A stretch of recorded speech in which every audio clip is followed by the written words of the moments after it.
Әмеңгерлікпен қайнағаңа қосыл дейді. Тағдыр басқа салған соң не шара? Еріксіз көнеді екенсің.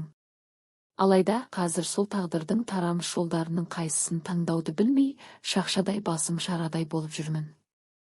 Бірақ дәл қазір қасымда ақыл қосар қосағымда жоқ. Ол осыдан 1 жыл бұрын жол апатынан қайтыс болған. Мақсатқа тұрмысқа шыққалы ештеңеге бас қатырмаған екем. Бәрінде мақсат шешетін. Оған әбден сеніп алыппын. Мен мектепке дейінгі тәрбие маманымын.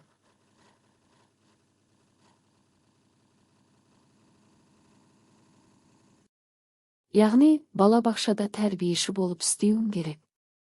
Бірақ мен оқу бітіре сала тұрмысқа шықтым да, жұмыс істегем жоқ. Ауылда жұмыста жоқ.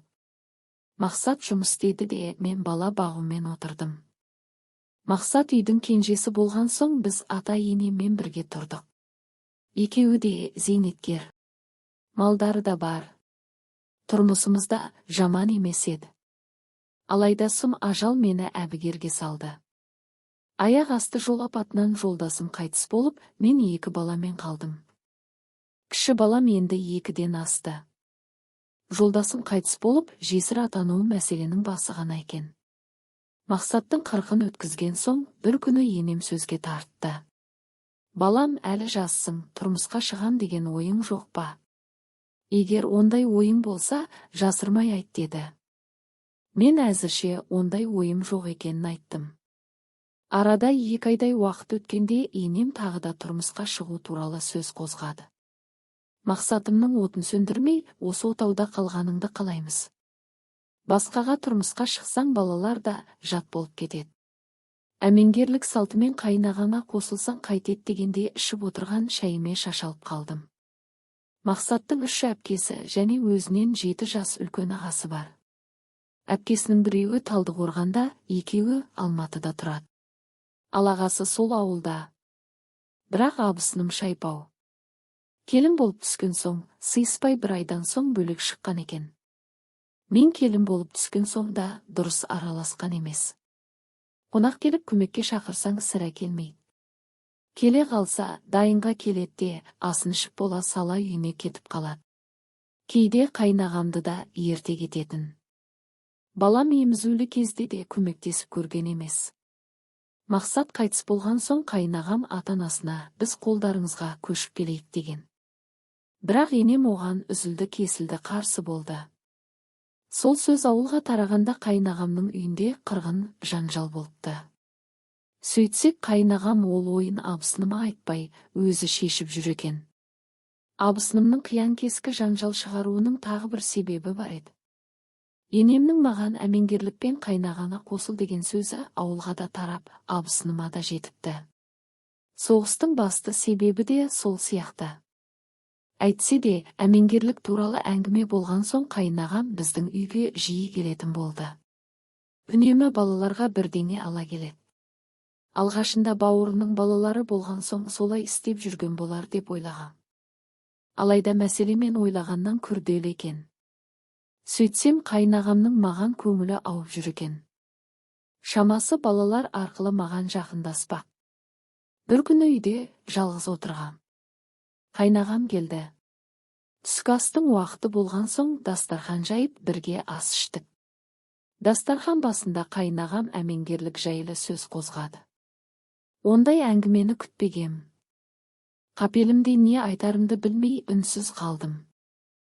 Менің сол күнгі үнсіздігімді қарсы болмады деп түсінді ме, қайнағам келуін тіпті жиілетті. Бір сәт оңаша қалсақ, айтатыны сол әмеңгерлік. Ауылда әртүрлі өсек айтыла бастады.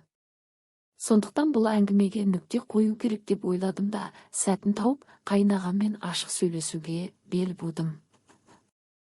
Бір күні сондай сәт туды. Атам мен енем бір үйге қонаққа кеткен кезде тағы да қайнағам келді. Ол кісіден әмеңгерлік туралы әңгімені ойынан шығаруын сұрадым. Құр ойдың жетегінде жүріп шаңырағын шайқалтып алмауын өтіндім. Әйелі мен 3 баласын ойлауы керектігін айттым. Онсыз да оңып тұрмаған 2 абысын арасын одан сайын алшақтатпауын сұрадым. Қайнағам үнсіз тыңдап отырды да, бір кезде орнынан тұрып үйден шығып кетті. Сол әңгімеден кейін қайнағам 2 аптадай үйге келмеді. Онысын түсінгенге жорыдым. Бірақ мен қате ойлаған екем. Бір күні түс кезінде атам мал жақта жүрген. Енем көршінің үйіне кеткен еді. Қайнағам келді. Үйде ата-енемнің жоқ екенін білген соң бірден әңгімеге көшті. Айжан, мен әйеліме бәрін айттым. Егер көнбесе, қоям. Саған үйленем. Сен болмасаң, Жанар мына қартайған ата-анама қарамайды. Сен басқа біреуге кетсең, бұлардың күні не болады? Ана балалар да жат болып кетеді деді. Сөйтсем қайнағам менің 2 абысын арасын одан сайын алшақтатпаңыз дегенімді әйеліңіз көнбейді деп ұққан екен. Кешке атам ерте жатып қалды да, енем екеуміз шай ішіп отырғанбыз. Енем тағы әңгіме қозғады. Жанар келіспесе кете берсін дегеніне қарап, қайнағамның маған сөз салып жүргеннен енемнің толық хабардар екенін сездім. Сонан соң қатал үнмен, егер басқаға тұрмысқа шығатын болсаң, 2 баланы да бермей алып қаламын деді.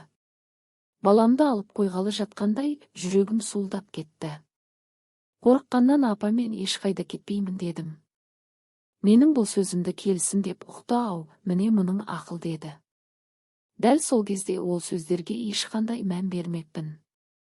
Жылап жүріп, ыдыс аяқты жинастырып, жуып шайып кеш жаттым.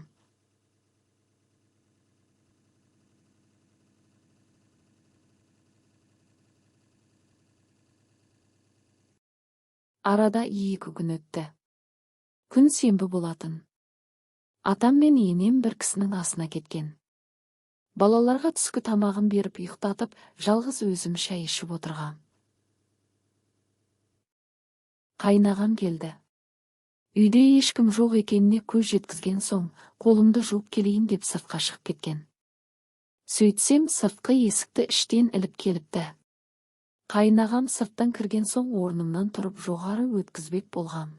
Бірақ ол келген бойда мені құшақтап алып, сені жақсы көрем, сенсіз өмір сүре алмаймын. Тағы бірдеңелер деп зорлап сүйе бастады.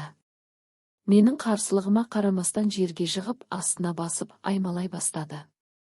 Бір жағынан қорқыныш, бір жағынан ыза, бір жағынан қорлық буып тұншыға бастадым. Айғайлаймын дегеніме де қарайтын емес. Әлім құрып, есімнен танып барам. Қарсыласуға шамам келер емес. Менің сол күйімді қарсыласпайды деп ойлады ма, шешіндіре бастады. Айғайласам даусым шықпайды. Бәрі бітті деп ойладым. Құдай қағып, бір кезде жан ұшыра, құлындай шыңғырған даусым үйді басына көтерді. Менің даусыма оянған үлкен ұлым мамалап жүгіріп шықты.